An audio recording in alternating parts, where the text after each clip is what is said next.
So yeah, as I was saying, I'm very happy to be here moderating this session on sustainable solutions for space cooling.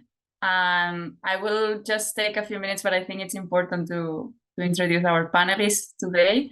So first of all, I guess most of you already know him, but I will present Simon Pezzuto as one of our panelists today. He's he's an engineer with a focus on natural resources management, and he's working at the research center EURAC since 2010, and now he's the coordinator of the CoolLIFE project and also leading a team on energy economics. So for sure he will have a lot to share in the conversation today.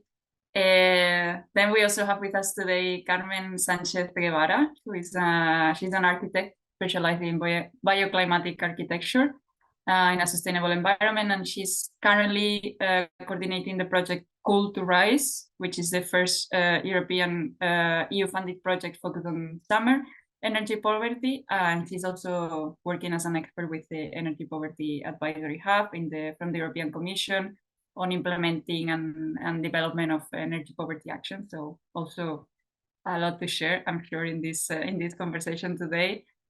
We also have with us Borja Badenes, which is environmental engineer, and he has actively contributed to national and European research project focusing on shallow geothermal energy. And he's currently involved in the CoolLIFE sister project, which is cooling down. So he's facilitating the adoption of renewable cooling technologies within municipalities. And last but not least, we have Arnaud, which is, I'm not 100% sure he is with us already, but we will also have our track list. Yes, he's joining in 1 minute. Okay, so I can introduce him, and when he joins, we will give him the floor. So we will also have Arnaud Track, which is our third engineer in the table today. He's specializing also in engineering, mechanics, and entrepreneurship, and he's part of the French state startup Cooler My City. So he will be bringing in the insights from that initiative to the conversation today. So yeah, I just want to do a first quick introduction before we jump into the questions. And because of course this has been, I guess it has been shared already before today, but like as we all know, like buildings are traditionally high energy consumers, like and cooling is being more and more taking a high take on the percentage of the energy consumption. So currently it's around 16% of buildings' final electricity consumption. And of that, only 1% is, we could say like 99% of that percentage for cooling is is supplied by traditional vapor compression, so like active cooling systems. However, there's just a residual 1%, which is for passive, and that's where we will lead the conversation today, and that's what of course you have been discussing already until now what the project is about, but we want to bring the discussion on the efforts to create energy efficient buildings and cooling systems with the complexity of doing a comprehensive strategy for that. The efforts nowadays are on integrated building designs that will take into account those essential factors like the building orientation, the shading, the insulation, the natural ventilation, and to minimize that the need for mechanical cooling, and prioritizing the passive design methods to leverage the natural elements. So relying less on the active cooling technologies, which are less energy efficient and more expensive.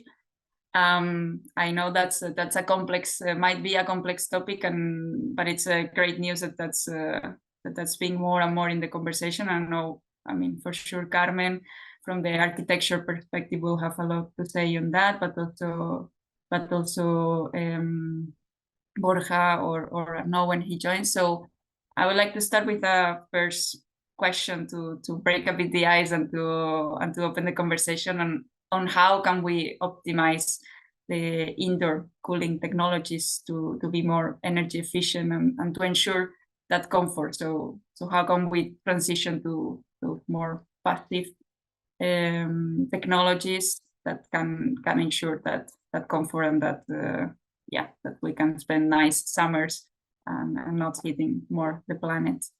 So I don't know who wants to start. I see Carmen here in the in the corner. Okay, I can start. If you want to jump in first. Yeah. I would say, or at least this is the perspective we are working with, is we should try to decrease as much as possible outdoor temperatures in order to improve indoor temperatures. And this is, I think, like a novelty maybe in the approach when we talk about cooling. As when we talk about warming buildings, we generally only think about the building, and we can build something like a thermo for the coffee and it will work. But the main challenge we have now is working with the urban heat island, fighting high temperatures in the city that will be combined with climate change. So, for example, we have registered here in Madrid an increase of 8 degrees during heat waves during nights. So we already have a strong heat exposure in cities, and I don't want to think what's going to happen with this increase of temperatures during climate change. So I would say, and this is the temperature that buildings are going to work with. When you open windows during night, you are facing these urban temperatures. So I think that this would be like the most effective, besides protected buildings, etc. But this will be the most successful strategy, but also it's the most challenging one. And I leave the floor to my colleagues. I see Borja saying yes, for example. So yes. In this case, okay, we have maybe two steps. The first step is what you say, or is reduce the cooling demand or the cooling needs by passive measures like better insulation, renovation, etc. Smart contracts, smart control system is very important for reduce this cooling demand. And the other way is then the energy the cooling energy that we need finally have to be produced by renewable energy cooling system. You say that the 99% is by heat pump, by vapor compressed system, but we have also the solar cooling systems and also the geothermal heat pumps that can provide renewable cooling energy. I don't know, something to add in here. I see you're already with us. Yes. I would say that to optimize indoor cooling, we have also other actions we can take into account. Plus fraîche ma ville, for instance, and as Jean-Sébastien Roch told you earlier this morning, we work on urban spaces on a global scale. As in centers, the summer heat waves intensify the urban heat island effect, which is now a public health issue. This urban overheating can be linked to a number of factors that can be heat-absorbing soils, that can be also building materials, lack of vegetation and water resource management, building layouts that restrict air circulation, and so on. And on all the topics, there are technical solutions existing to enable towns and cities to adapt to climate change and cool down, in fact, in a sustainable way, a space and an area, creation of green spaces. de-artificialization of land developments, changes in practices and the way towns and cities are organized. And that's what we work on with Prefresh Ma Ville, which is a French startup that has been launched in 2023, which enable elected representative choosing sustainable urban cooling solutions.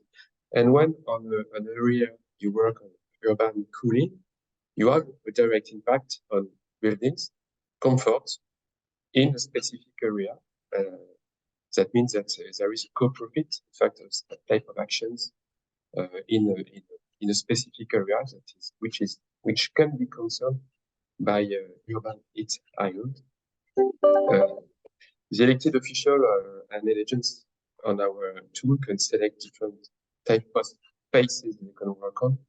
That can be schools, that can be car parks, streets, etc. And on which they can take actions and then offer various sustainable solutions. It can be green solutions with green. That can be also blue solutions with the water management, or gray solutions for natural cooling of buildings. But combining all that type of solutions, we have a direct impact on the thermal comfort in buildings in a specific area. Mm-hmm. So the solution is for indoor is to diminishing external, so outdoor. Exactly, that's it. That's clear to me now, and I mean it was clear already, but I think it's way clearer now. But I guess here, as Carmen, you were mentioning, like there's many other factors. Like, I mean, I guess it's easier to focus on the building and not on the urban scale, because that makes it more complex, let's say, in terms of like the design and the planning. But definitely that's where we should be going. And I also want to like focus maybe on the comfort and in the let's say the socioeconomic aspect, because also the passive solutions, let's say, might be more accessible or sometimes, or I mean for people with maybe with less income or with a more difficult socioeconomic situation. And it's also the comfort of like ensuring that everyone has access to being comfortable in their houses or in the buildings that they inhabit. So how can those like indoor spaces, like the cooling technologies for in those indoor spaces can be adapted, let's say, to ensure this equitable access and affordability, so to ensure that comfort it's for all and not for just for a few. So I don't know, maybe Carmen, I see you nodding. Yeah. I have quite a lot to say on that. Yeah. I can say something given our experience working with the energy poor. And this is very linked to this idea of working on the urban area. I know that to decrease energy demand in buildings. And this is basically because acting on the urban scale, we are giving some kind of collective response to the problem that we will help the whole population if we are managing well urban temperatures. It is true, and I have some concerns regarding active measures when we talk about a vulnerable population, and if we think about the resilience of communities, no matter which are their incomes, maybe some of the technical or very high-tech solutions, maybe they do not help to the resilience of the community. I have some concerns regarding the maintenance, or I mean, always passive strategies, more or less, even though they require low maintenance, they will work within time, and especially in the most vulnerable populations. So and there's another thing that sometimes I feel we should start thinking about it. It's change or shift in our minds. We are used to, again, if we compare it to heating households, we are used, or at least we do believe that we should be able to warm our 80 square meters individually. And the question now, and given the scarcity of resources we are going to face, and maybe my colleagues in the table, maybe they do not agree with that, or they have something else to add to this. Facing these resources scarcity, maybe we should stop thinking about cooling 80 square meters, but having collective spaces, again, given the solutions from the collective, having spaces to gather together and to be cool during the worst events. I don't know, I have the question like, is it sustainable in time and in resources to think about individually cool down our spaces instead of having public spaces to be together and to cope with heat? I don't know. I think we are facing now a very important point in which heat is starting to affect even more and more countries in Europe, in northern countries. And this is the point we need to decide from the academia, at least, what are we going to do? Increase air conditionings, even though they are very efficient, etc. Or should we start saying, okay, this is not the way, it's not a boiler per household, it's not an air conditioning per household, let's propose some other solutions that are very linked to the governance of how are we going to do that, and how are we going to work with population. Yeah, I think you raised quite a lot of topics in here, but I guess, yes, like going again to the wider community and not focusing on the like our personal or individual spaces. That's the key, because of course, like, I mean, what we are discussing here today, and it's challenges that address us all, and every year that is passing, more and more people and countries, as you were saying. Like, I mean, maybe that was an issue for the south of Europe or the southern part of south of Europe countries, and now it's like becoming an issue further north. So it's of course a topic for discussion, and also a topic for discussion. I guess I see it very linked on on how we design buildings and in the architecture of the buildings, because that's a way where you can allow those spaces, as you were mentioning, for like maybe gathering or building like doing the design of a building that can ensure that the passive cooling is done throughout the building and not individually. So yeah, we could deep dive into this topic, I think. But I will also I don't know if some of the other panelists, like Borja or Simon, if you have something to add to what Carmen mentioned. I saw Borja nodding a lot, like he was agreeing quite a lot. I don't know if some of the others you have something to add, because I think Carmen untapped quite a few key topics. If not, we continue. Nothing to add on here. So we continue with the next question, that it's like going more into the market, no? Which I guess it's also the road to make those new solutions, or like new cooling solutions a reality in many houses, in many buildings. So how I wanted to ask to Simon, because we haven't heard him yet, and maybe also Borja, you have something to add in here, or you can also give your insights on this. But how did the space cooling market in the past decades evolve, and how the market patterns like what are the patterns for the next years, let's say, on facing the challenges and introducing and adapting to these new solutions and the pathways, let's say, that we should be following for tackling these challenges on the cooling and on the energy consumption and equality in the access. Yeah. Well, I would say that we saw especially an increase of space cooling consumption in the past decades in the residential sector.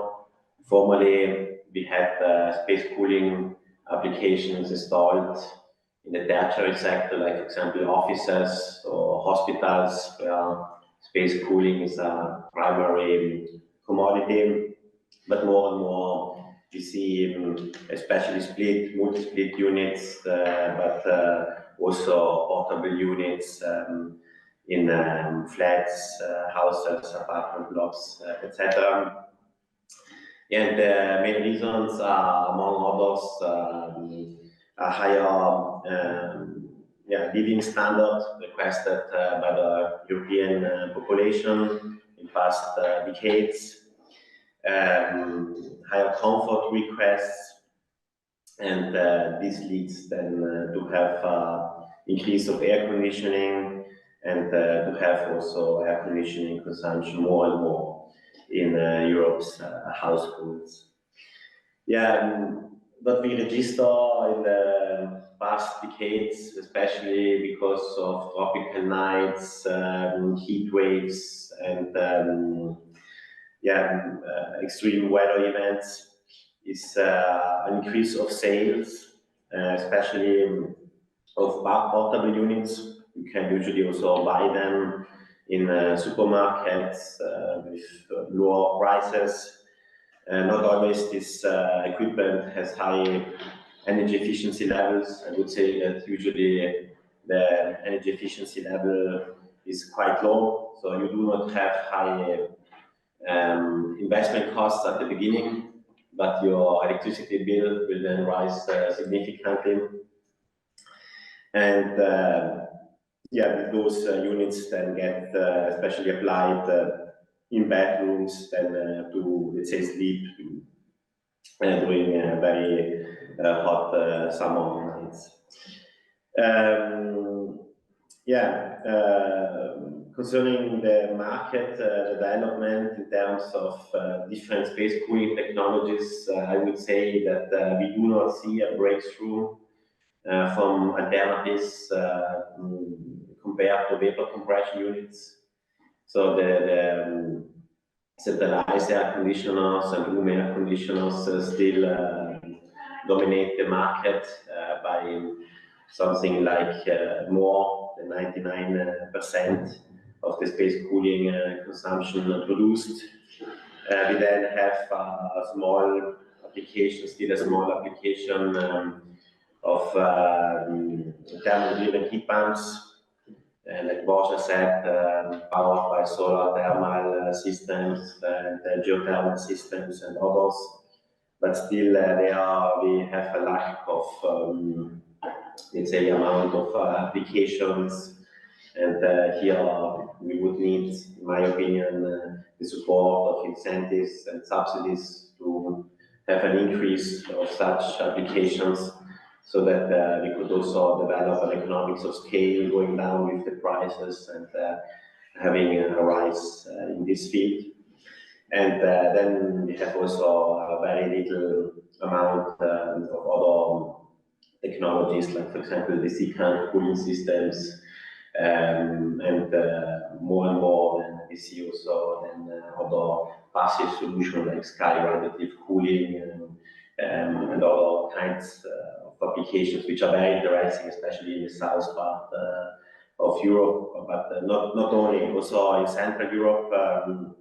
We see an increase of space cooling consumption, for example, in centralized countries like Germany, and even in the Nordic countries, when we have heat waves in summer, also in Denmark and the Scandinavian countries, we then register sales of air conditioners in these regions. Yeah, This would be my perspective. I don't know if the other colleagues would like to add on that. I think maybe Borja or no, like, I mean, or even Carmen, but just to hear some other perspectives, something to add. Yes, in my opinion, in the past decade, the cooling in Europe has not been a big concern because, for example, Spain, in Portugal, in Spain, Italy, Greece, and Malta represent more than the 90% of the cooling demand in Europe. Then the cooling needs is very concentrated in the south of Europe. Then this is the reason that the Central Europe don't need certain ago a huge cooling demand, but now we have three factors important. That is the climate change that is increasing the cooling demand. For example, in Spain, last year I think the cooling days that we have more cooling days than heating days because now is increasing these cooling needs and cooling demand. And also important factor is the comfort expectation. For example, all people, for example, in the tertiary sector, for example, when we go a supermarket or a shopping mall, we expect to have a cooling system. And the final factor is the heat pump technology that is growing and is cheaper. And I think these three factors are making that the cooling system and expanding in Europe and make more important sector in Europe. Mm-hmm.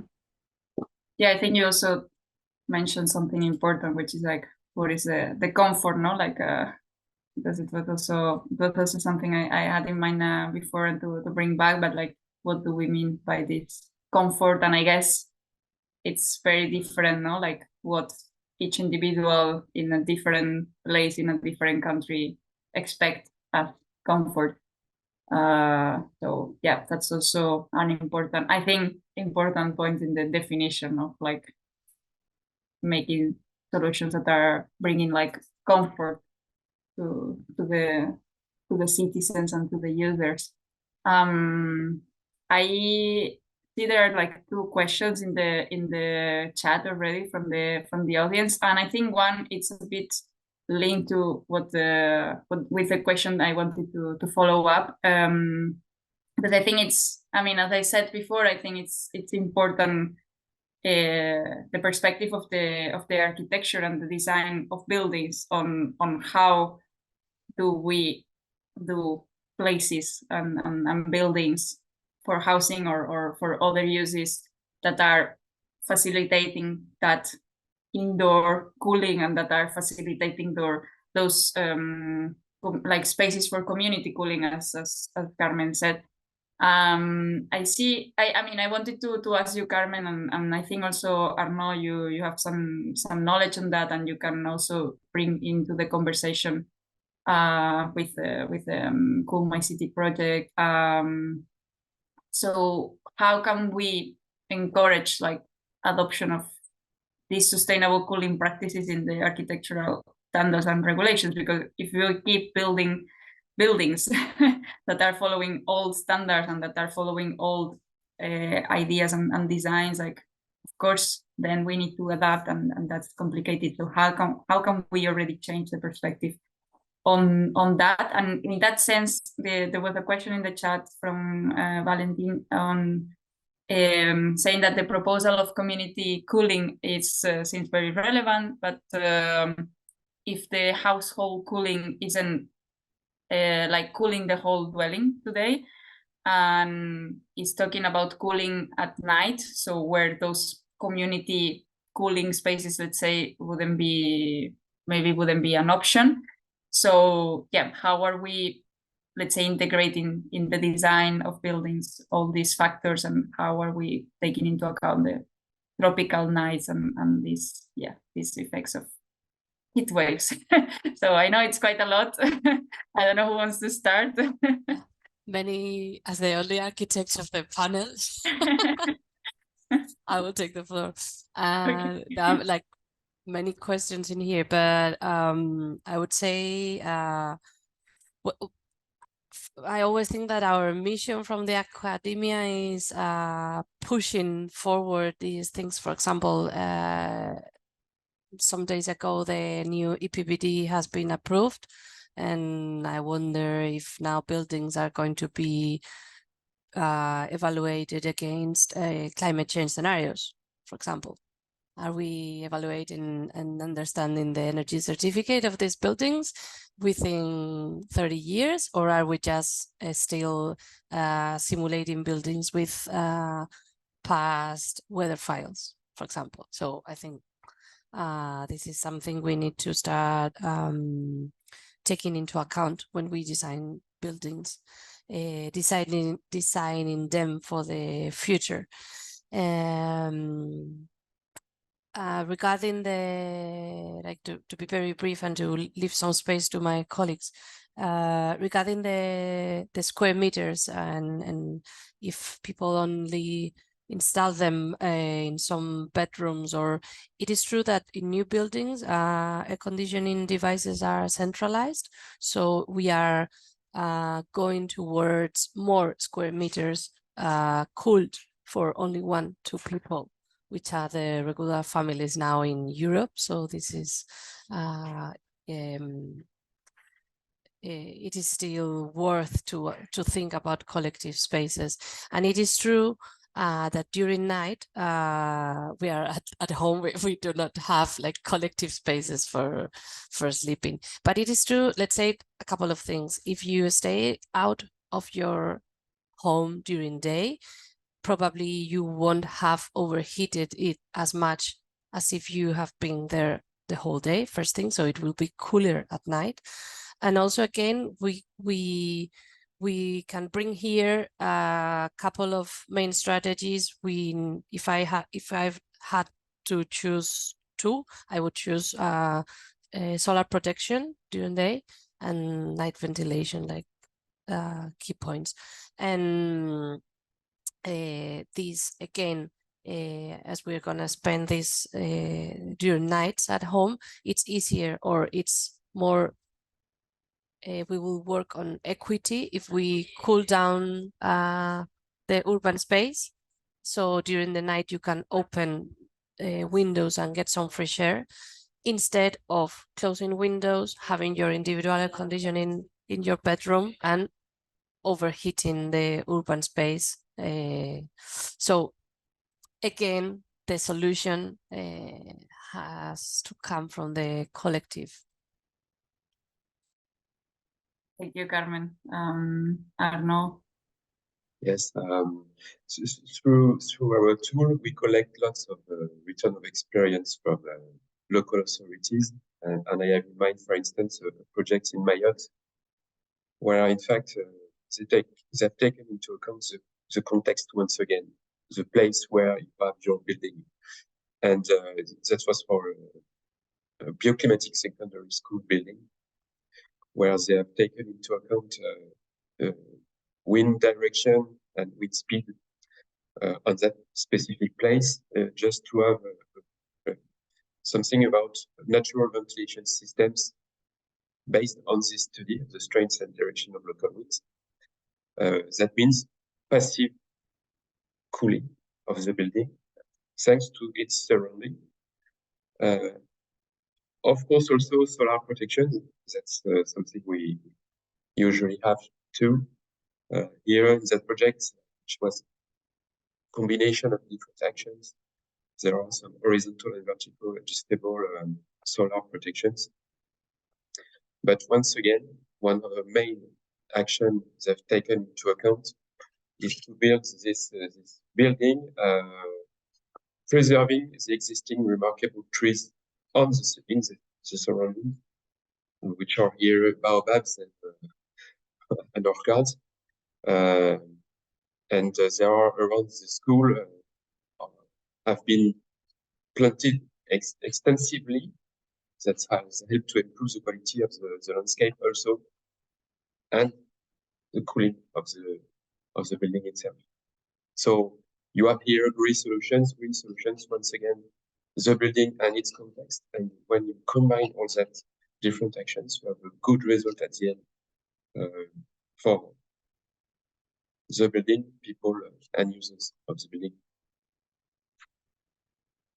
Yeah, and I think with what you mentioned, you also answer, like there was another question in the chat on recommendation on affordable space cooling solutions that we can easily adapt ourselves, which I guess the solar protection, like the shading, it's one that we can all easily include in our housing. I don't know if you have some others that we can individually do. Like, of course, I mean, I think it's clear, and it's for me it's the point of this conversation, like the community and the larger, like not the individual or building context, but the larger city context or urban context. It's important, but some other maybe recommendations or solutions that are like easy to integrate on our day-to-day life in our buildings. Like, I don't know if you have some other recommendations to this to add to this question beyond what you mentioned.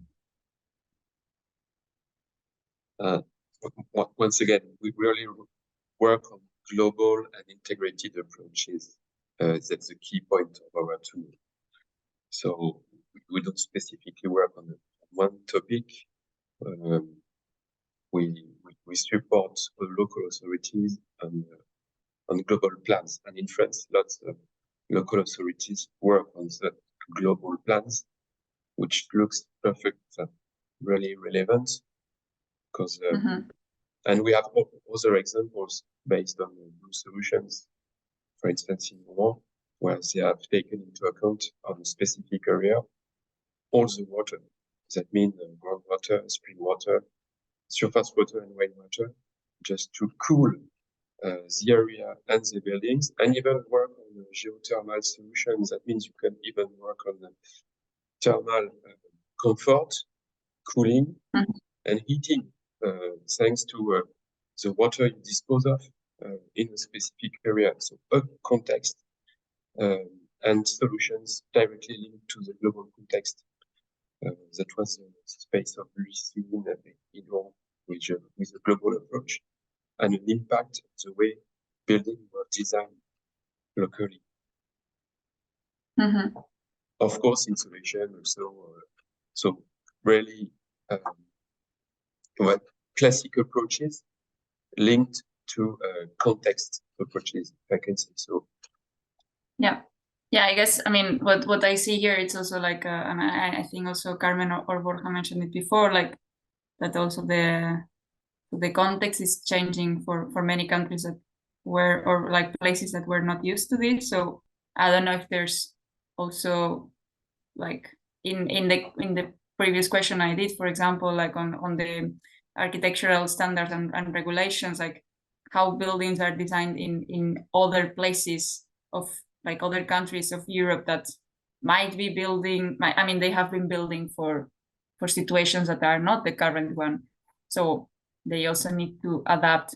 Like, I think it's very important what Carmen said about like how do we analyze, let's say, the building in the longer context, and also how countries with maybe like less experience on building on like for current climate scenarios that we know that are already happening and that will be increasing and making like the situation more difficult in the coming years. How are we adapting and analyzing that?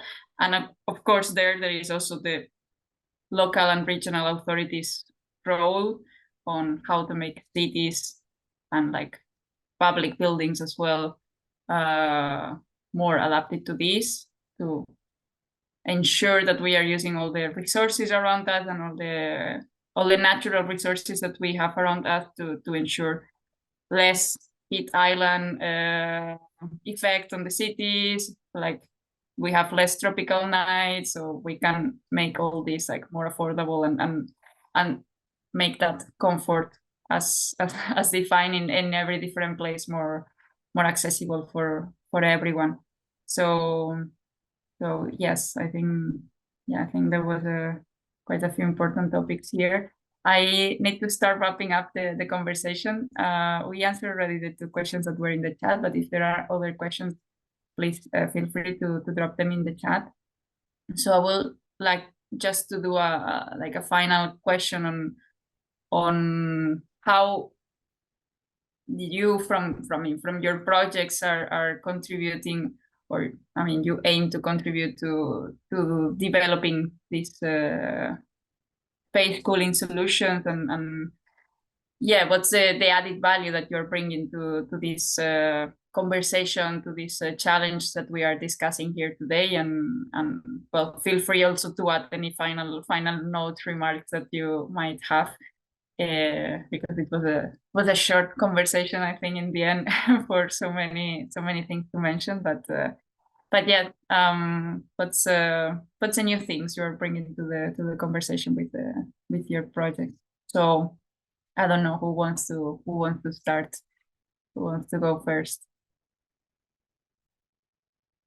Borja, Arnaud. Yes, I can understand. Okay, thank you, Marta. For example, in our case, in CoolinDown, that is a sister project of CoolLIFE, we are focused in the adoption of renewable cooling system for the space cooling solution. For example, in project, we have different facilities with renewable cooling system, for example, geothermal and with solar absorption, etc., that are monitoring. We are taking the idea is taking the data information about the cost and the thermal efficiency that they have. Then we have different demo cases across Europe. Also, the main task that is, well, the main task, no, the task that we are in chair, UPV, Universidad Politécnica Valencia, is how integrate these renewable cooling systems in the energy plans, energy action plans of the municipality, because we think that the energy plans of the city and towns and municipalities is a good tool to push up the implementation of these renewable cooling solutions. Then this is the thing that we are doing in CoolinDown project. Yeah, as I was saying, I think that's a very important point, and yeah, like changes will come from the smaller level, let's say, so the local and the regional. So I think that's key. I don't know who wants to continue. Arnaud, do you want to go next? Yeah, I think on our level, we work on the topic of urban heating, trying to inspire and inform local authorities on large scale, so that they can deploy plans that are more relevant, that they can act a specific way that has an impact on building comforts. All the solutions we propose, we promote, are classified according their implementation time, their cost, and their effectiveness on cooling also. So part of the information is also based on that type of classifications. And once again, there is not one single solution relevant. It's a combination of different solutions, gray, blue, green, that has real impact quite convinced of it on towns level. Thank you. No, yeah, I think that's an important point as well. Like, there's no one solution that fits us all, so we need to analyze the context. Carmen, you want to go next? In CoolToRise, we've been working with vulnerable population, working on their awareness of problems related to exposure to heat, especially those related to health risks. And given our experience working with epidemiologists from the health field area, we've learned that what they call the heat culture, it's something useful it's a protective measure to the population. So we've been working on that, retaking the experience of our grandmas on how to behave during summer, this is a key value of the Mediterranean area. We do believe this is an important knowledge. There's still some in the population, even though the new generations, maybe they have lost it. And we need to use it again, because also in order to increase this resilience to the adaptation to heat, we now listen many times this idea of active occupants in passive buildings, which is like the most sustainable measure we can work on. And so, yeah, we've been working on that and giving them very low-tech solutions. If there's anybody interested in that, in CoolToRise website, we have like quite easy to understand information and graphs on how to cool down your neighborhood and how to cool down your dwelling, with very low-tech solutions adapted to the population. Yeah, I think that's very important. It was a bit my point also before on like the knowledge. I mean, I'm coming from the south of Spain, so I feel like we have some knowledge on how to behave with heat, and with time you realize that other people in other places don't have that knowledge, and that it's valuable in the end. Also that, yeah, like inherited way of how to cool down your house or how to close or open the windows during summer, which seems like a simple thing, but not everyone is aware of that. So I think that's also like a very first, like putting value on that, and yeah, like not reinventing the wheel every time, but putting putting the effort and the value on what is already there, and also spreading the word on other people who might not have that background or might not have that knowledge. So I think that's also good. A good closing remark. Thank you, Carmen. And last but not least, Simon, what will be your final remark? Yeah. Well, I would say that especially for the case of CoolLIFE, we then provide this tool which should be a support for the planners, so for technicians, engineers, architects, etc., to think about and take into consideration sustainable space cooling solutions. So they demonstrate that there are not only vapor compression solutions, to understand which cooling load those solutions can cover, what are the costs, also in a view of a certain time range, saving operative expenditures, for example, if we do not have then electricity costs to cover or not so high electricity costs to cover. And to understand how basically the cooling demand could be, let's say, fit or faced with a non-conventional method, saving CO2 emissions, saving money, but also not overloading the network, and by that going against the risk to have power outages, etc.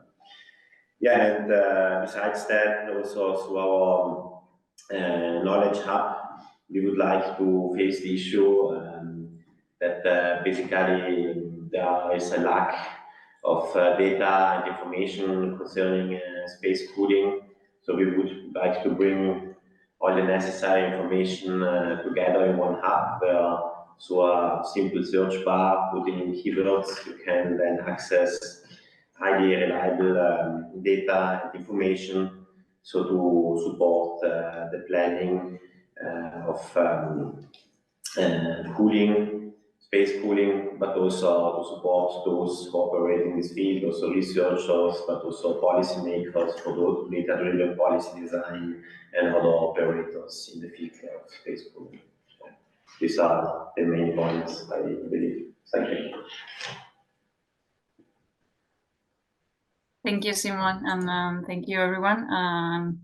Well, I think we need to leave it here now, but I think we've made at least for me personally, and from my point of view, we've made a few important key points in this conversation, and I will pass it to Rosa and to the team of CoolLIFE to wrap up the event. Thank you again for all the panelists for being here today, and to have the chance to moderate also this session, which was very Thank you. Thank you very much.